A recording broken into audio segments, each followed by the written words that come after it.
Hi, everybody. My name is Diego. I'm the program manager of curriculum at Lambda, and today we're going to be talking about getting good at cross-ex. I think that this is a video that is applicable to any division, regardless if you're in the rookie, novice, JV, varsity division.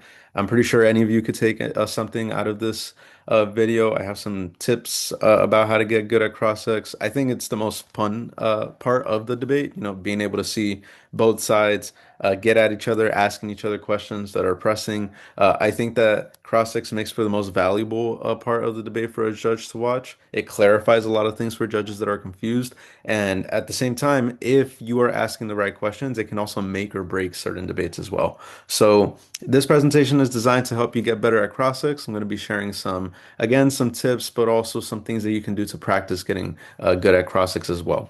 Um, Okay.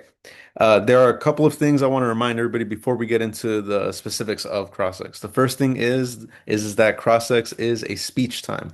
It is 3 minutes to poke holes in the logic of your opponent's arguments. It is time to establish your credibility because that carries over in your speeches. Think about it, like if you just got dog walked in cross-ex, then the judge isn't really going to believe what you say. But if you are embarrassing the other side, then you're going to seem that much better after the 3 minutes has ended. It's a speech that judges pay attention to and do not ignore. Some of them even choose to flow the entirety of cross-ex. They will write down what questions you're answering. They will write down what questions you are asking if you're on that side. It's not something that they just ignore. It's not time for them to look on their phone or like watch a basketball game. It is time that they are looking to see who has the edge in this debate. Uh, Three things that cross-ex is not. It is not prep time. It should not be a time where you are just trying to like get through the most basic questions while you're trying to write your speech. Ideally, you are prepared for the debate ahead of time, but again, it's not prep time. It is its own speech and it has just as much value, if not more in certain situations, in across debates. Second, it is not a speech to improvise through. You should have a layout of questions that you want to ask, even if you don't have a list of specific questions that are applicable to every round. You should be thinking about what your general strategy is. It is not a speech that you just like come up with off the top of your head. It is something that you have this strategy planned out, and your goal is to execute it through the questions that you ask or the way you answer certain questions from the opponent. Third, it is an information seeking speech, or it is not, my bad. It is not an information seeking speech, but instead an argumentative one. So this is not a time where you are discussing with your opponent. You are not trying to reach a conclusion, a consensus between you and the opponent. No, like you're trying to beat them, you're trying to win. So therefore, you should not treat cross-ex when you're asking questions or answering questions as though I'm going to give you the information, so you need to win. It is more, here's a question that I know is going to devastate your side, or if you're answering them, here's my answer that is going to show you why what you just asked is silly, why it doesn't make any sense, why at the end of the day, the judge should vote for your side. It is an argumentative speech. If you are asking questions, you are setting up arguments. If you are answering questions, you are defeating any type of argument they can introduce in their later speeches. Okay. We're going to go over different types of questions, whether or not they're good to ask or whether or not they're bad to ask. And then I'll give you some examples as well. Most common type of question that you hear in cross-ex from beginners, but also, as you transition through the stages, is clarification questions. Very simple question. It is simply questions that ask the opponent to explain their argument or seek to verify if certain pieces of cards were read in the debate. So, for example, a simple question could be, why would climate change cause extinction? Did you read the fifth card on case? If I'm the judge, like I'm falling asleep. These are bad questions. They either give your opponents extra speech time to explain stuff that they've already said to the judge, or it shows that like you don't trust your flow. So, for example, that second question where did you read this card on case? Like, I don't know. At the end of the day, like, does it matter? Like, you forgot to write it down. If you forgot to write it down, you're already like in a bad position. That's not to say that clarification questions don't have a place in debate. It's more so that it should just not be the majority of your questions. These questions do absolutely nothing for you if you're the one asking these questions. You're giving your opponents extra time to explain their arguments without them actually having to rebut a certain argument, or like you're just wasting time. The judge knows they read that fifth card on case. Why don't you? Like that? That creates a perception that there's a skill gap between you and the opponent. So. Easy ways to fix this. We'll talk about how to turn a clarification question into an argumentative one. But for that second one, where did you read X card on case, or did you read this card? Did you say this argument? You got to learn how to flow. No, no, no, no easy way about it. Just learn how to flow. Get good. Um, Okay, there is a caveat here. You should only ask clarification questions when you have no idea what is going on, and it would help you refute the argument later on. So, let's say your back's against the wall, you don't really know what the opponent is saying. This is where you would ask some clarification questions. You might not know what a certain concept that they talked about is in their case. You might not know what exactly is the internal steps between their disadvantage and their impact. The whole point is you should only ask these questions if you think it will help you understand the argument and therefore you can make better responses, or slash and the judge is also confused, and you would want to clarify the whole situation so it puts you at an advantage. But at the same time, like if the judge is confused, if you are confused and the judge is confused, chances are both of you are in the same boat, and then I would just let it ride because then if both you and the judge are confused, the judge doesn't know what's going on for the other side, it makes it that much harder for them to win. But like I said, this is a caveat. You'll learn with judgment, with experience over time, like when you should be asking these questions. But you should keep in the back of your mind, don't ask clarification questions. They are not helpful.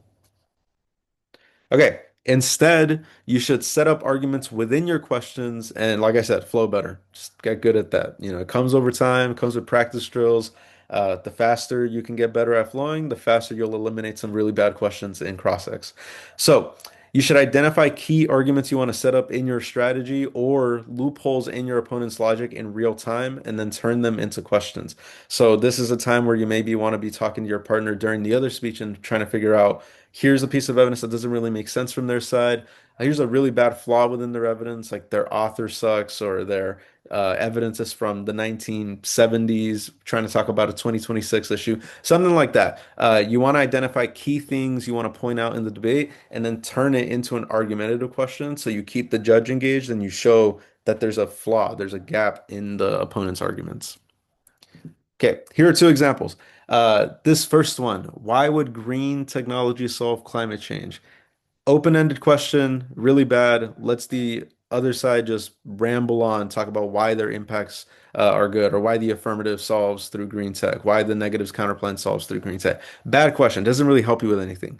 Let's see this argumentative version of it. It says, Trump has been rolling back environmental regulations. How does the plan overcome that? The reason why I like that one is because it still stays on the same page of the question of solvency about green technology, but it also introduces an argument that the other side must overcome. So let's say you're the negative, the affirmative is talking about green technology. You ask this question, you've already set up one, a no solvency argument for the judge to consider in the back of their mind. Like, yeah, maybe green tech is good, but we got a certain person in the administration doesn't really rock with it. Don't really know how the affirmative is going to overcome that. You have that in the judge's mind, but at the same time, it requires the affirmative, if you are doing your job correctly, as the person asking questions, it requires the other side to read evidence and therefore spend more time defending rather than being on the offense. That's why this argumentative question is a lot better than the one that's right to the left of it. Second example, it says, why would deep sea mining be a reliable technology? Again, horrible question. Don't ask these questions. Open-ended lets the other side talk about whatever they want. It lets them talk about why deep sea mining is good in this instance. Okay, argumented version says, past studies show deep sea mining is an unreliable technology because it hasn't been able to access key Arctic regions. Set up the argument right there. What about the plan is different? Okay, so now the affirmative has to dig in their evidence to try to figure out how are we different than these past forms of unreliable technology in relation to deep sea mining. That's an argumentative question, sets up an argument, keeps the judge engaged, right? Because the judge, if they just hear the same thing over and over again, if you're letting the other side just ramble on about things they've already said, they're falling asleep. They're watching a basketball game. They're not paying attention. Like it's over. Instead, you set up these questions. It's a lot more engaging for the judge to pay attention to. And it boosts your speaker points. All right, got a list of do's of cross-ex, so things that you should keep in mind. It really is that simple. Just turn clarification questions into argumentative ones, and you will be okay. Uh, with that in mind, here are some things to keep in mind while you're doing cross-ex. First, prioritize the most important questions. If you know that the debate is going to go down to three issues, You want to prioritize questions that ask about those three key issues if they are advantageous to you. If they're not, then then you prioritize something else. Maybe prioritize second or third most important question, or second or third most important topic. If you are not the one in your partnership asking questions, you should be integrating the questions slash your partner's responses into your speech. Remember, cross-ex is a speech just like any other one. In the same way, rebuttals reference arguments from constructive speeches, your rebuttals should be referencing cross-ex moments, right? These are things that don't exist in a vacuum. If you embarrass the other side, if you caught them lacking, if you made sure that there's a huge gap in their logic that they fail to address, you want to continue bringing that up because then the judge keeps it in the back of their mind. They messed up here. They might not win. Like that's the reason why you want to keep bringing cross-ex up. Pay attention to your opponent's questions and answers. I think that they reveal their go-to strategy. If you find yourself asking the same question over and over, or not, let me rephrase that. If you find yourself asking certain questions and they're giving you the same response over and over, then you kind of know where their mind is at. You kind of know what their go-to response is when their back is up against the wall. If you see that that's the case, that they keep going back to this, it should let you know that that is what you need to attack. You need to attack that argument. So because you know it's going to be in their final rebuttals, it might be their grand strategy. You want to make sure you deconstruct that as much as you can. And then implicate bad responses. If you know the opponent messed up a response, highlight that in your speech. If you're the affirmative, and the negative is talking about how your plan doesn't solve, you ask a question that shows that the negative piece of evidence is deeply flawed. It's from 1970. It's by an author without a college degree. Your opponent does not have a good answer to why they're reading unqualified evidence. You want to bring that up. In Crossix, they said this. It came from an author that's not qualified. Here's why they should lose. Implicate bad responses. Like I said, Crossix is a speech. You want to make sure it carries over and gives you a bigger chance to win. Okay, don'ts of cross-ex. This is a big one for me. Don't ask a question that you don't know the answer or that you don't know the answer to. Ideally, every question you ask, you should already be thinking about what your opponent's response is going to be. You want to think of cross-ex as you walking the opponent down to an L. That's really what you want to do. If you don't know the answer to a question, you're already behind. In the sense that if you don't know how they're going to respond, then that means that there's a chance that they could say something that throws you off of your toes or something that gives the judge something new to consider that might favor their side. A good cross-ex question is one that you know they either will not have a response to and it's going to leave them like kind of speechless, it's going to have them stuttering, trying to figure out like an actual answer, or it's going to lead them down a certain path that you want to trap them in. So that way you know how to set up your responses against them. It's like mind chess, mind games. Don't interrupt your partner. I see this happening a lot where one's asking a question and then you're like, no, actually, let me ask this. Or, you're the one giving an answer. Your partner comes in and jumps in and gives a response. It just doesn't look good. Like it looks disorganized. One of the points of cross-ex is not only to dismantle your opponent's arguments, but also get that like increase in speaker points. If you're over here interrupting each other, not giving each other the floor, just doesn't look good. It looks messy.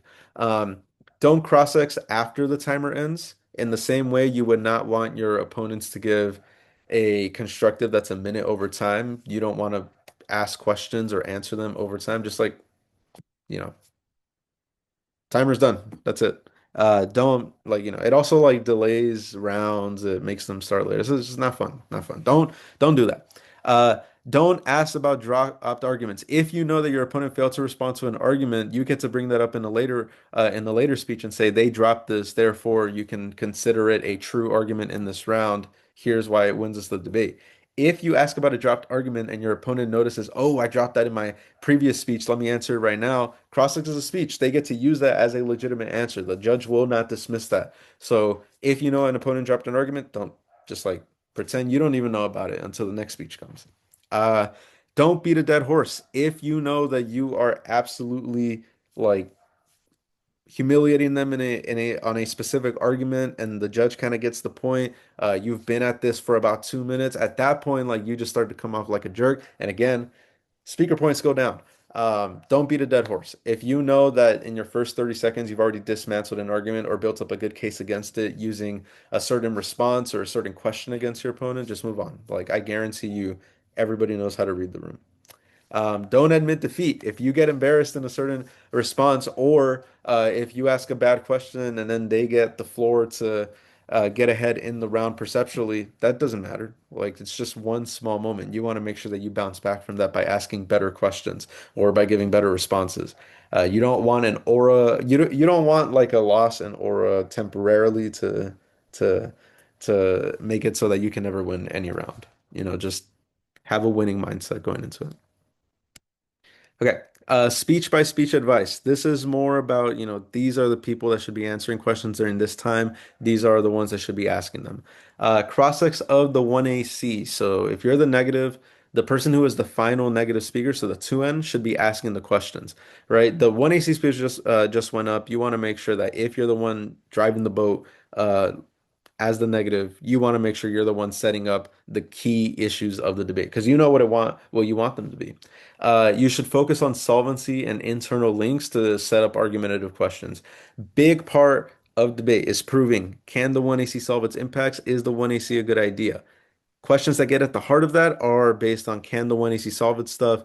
Uh, does the story of the 1AC make sense? That's why I'm saying focus on solvency and the internal links of the 1AC. Cross-ex of the 1NC. The 1A speaker should be asking the questions. Your job is to try and predict the 2NR. Whether you're in the rookie, novice, JV, varsity division, the negative has a load of arguments in its arsenal, and there's a bunch of different ways that any negative strategy can go. Your goal as the person asking questions to the 1NC speaker is to try to figure out what is their go-to response? What is it that they keep harping on? Because it's most likely going to be in their last speech. People like to think that they're flexible, but like they always got like their one thing. Um, Cross-ex of the 2AC. The 1NC should be asking questions. Your goal is to add 3 minutes to your 1NR. So, your 1NR is 5 minutes. It comes right after the 2NC. Your goal is to be asking questions that set up your main arguments in the 1NR. Cross-ex of the 2NC speech. The person who is the 2A speaker should be asking the questions. The goal here is to create arguments for the 1NR and dismantle any 2NR options. So as the debate evolves, you're going to see that, as the affirmative, you're going to be time constrained by that 1AR speech against 13 minutes of the 2NC and 1NR. So your goal is to make sure you set up the 1AR to focus on like three key issues for each like major component of the debate to make sure that the 1AR is not overwhelmed with all these different negative arguments. If you can show that the debate comes down to three key issues in the cross-ex of the 2NC, the 1AR's job becomes a lot easier. Okay. Flip side, here's how you answer questions. So let's say you're going up against an opponent who can ask some really good questions. Most important is to reject the premise of the question. So argumentative questions have an argument set up, and then they ask like the basic question. You want to make sure that before you even answer the actual question, you dismantle the premise. The premise is what the other side is trying to set up. The stuff that comes before the basic question and or in an argumentative question, that's the argument that the other side is trying to set up. So your goal isn't even to answer like the question in hand. It's to answer the premises behind it, the to question the assumptions behind the question. Second, reference evidence and arguments in your previous speech. If you are the 1AC speaker and your responses aren't referencing evidence for the judge to look at, or even like referencing evidence just for the judge to keep in the back of their mind, you're doing it wrong.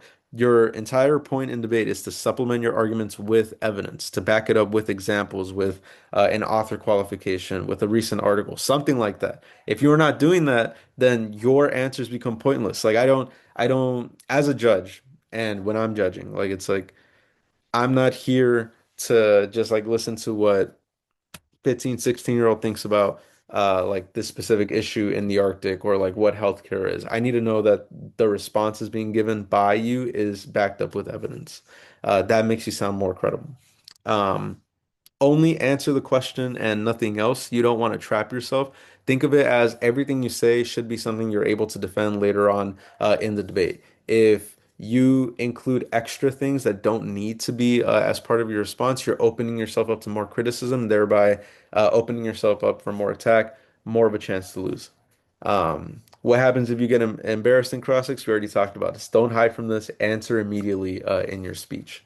So we talked a lot about cross-ex, uh, what it is, different tips about how you can get better at it, things to keep in the back of your head.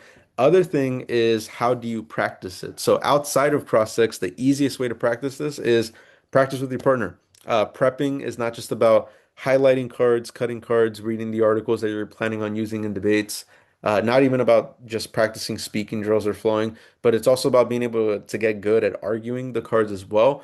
I would just suggest practicing cross-ex with your partner or yourself. If you don't have your partner in the moment, but you want to practice cross-ex, just think about what could be the best response you would give to a certain question, and then how would you respond to that. Just that back and forth is valuable so you can understand how a strategy unfolds and also how you want to approach cross-ex the next time. Um, with that being said, that is the end of this cross-ex lecture, and I hope you find some of this useful. Thank you for watching.